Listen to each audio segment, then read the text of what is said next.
Hey, family, welcome to an extra special episode of Everything is Fine. Usually, when we do the show, we start off laughing on the couch together, but today was a little bit more serious. And so we wanted to give it the respect that it deserves. We had no intention of having to do this episode.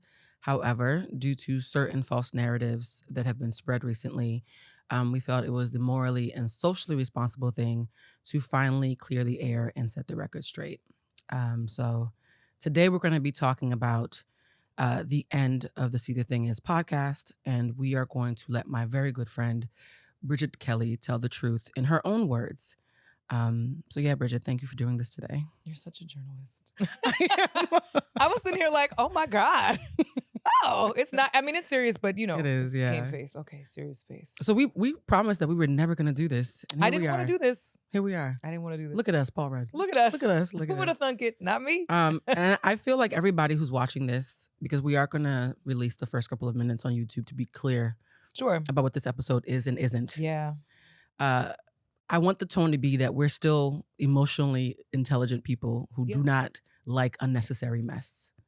So this was a necessary moment that we had to have. Mm-hmm. How do you feel even having to have this conversation? Disappointed.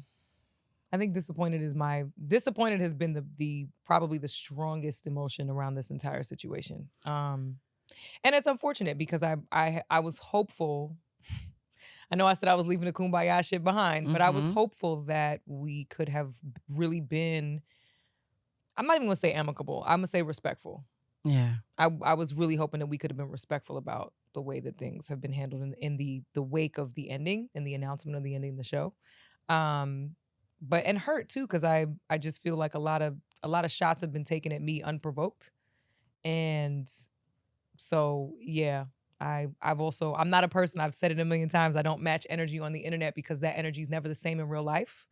So there's a lot of energy on the internet that I know would never be the same in real life. So that part, I feel like I have to address something now because now it's a lot of playing in my face. Well, you don't match energy, but I do like to acknowledge impact. And this has had an impact. And for those of you who need context, I'm going to be a journalist again for a second. Give some quick context. What's been happening is the See the Thing Is podcast recently ended. A joint message went out. It was an amicable split, or so we thought and hoped. However, Bridget's former co-host, Amanda, we're going to call her to be respectful today. Amanda has, much to our chagrin, been going on other platforms, including her social media platforms, and saying some things that I think we both found disappointing. Because I will say this. I think Amanda's an amazing businesswoman. I think she's really good at what she does. She works really hard. And we had hoped that the work would speak for itself. Unfortunately, we were on an amazing bachelorette, such a good bachelorette trip for Bridget's upcoming wedding. And we started to get clips on the way back about a interview Mandy did where she not only talked about the end of the show, but also talked about your wedding, which is completely unrelated and unnecessarily harmful. So I actually want to start with the things that we were confused about. One of the things she said in the interview that she did was that she was never going to come to your wedding despite being invited, and that you had some sort of limitations for people who were not married. So there seems to be a narrative that people who are single and not married were not allowed to bring plus ones, expected to go to Jamaica by themselves and just be blowing in the wind, and that you wanted her at your wedding and that she declined. Can you clear up that part? Because that's the part that I think we all who love you found the most confusing. Yeah, absolutely. I think the timeline of all this is very important. I got engaged November of 2022. And so we started sending out save the dates probably right before the summer. And so everybody that we intended to invite got a save the date initially before we sent out physical invitations to people that were actually invited.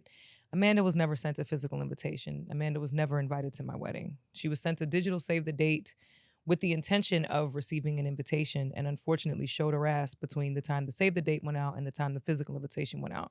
So there was no link for her to RSVP to. She was removed from that list shortly thereafter. That's number one. The second thing to address is plenty of my single friends who knew no one were granted plus ones, several. And also friends that were or whether they were in relationships or not. When the initial conversation to include her in the invite list was happening, she was in a relationship. So the +1 that she would have been granted had she been invited would have been for her significant other, who later turned out to be an abusive piece of shit anyway. So Ooh, he wouldn't have, allegedly. an abusive piece of shit anyway. So he wouldn't have been the person that she could have, had she been invited, she could have brought Antoinette. It could have been whatever she wanted to bring. There's a lot of focus at the moment and conversations around marriage and my views on partnership and how I value people based on partnership that I feel like have been projected onto me because of this. And so hearing that it made me laugh. First of all, it was jokes because I was like, babe, if you got receipts, show everybody the physical invitation because you didn't get it. So you were not invited. You were never invited. You were intended to be invited because at the time that you were sent to save the date, I thought we were friends. And it turned out we were not shortly after.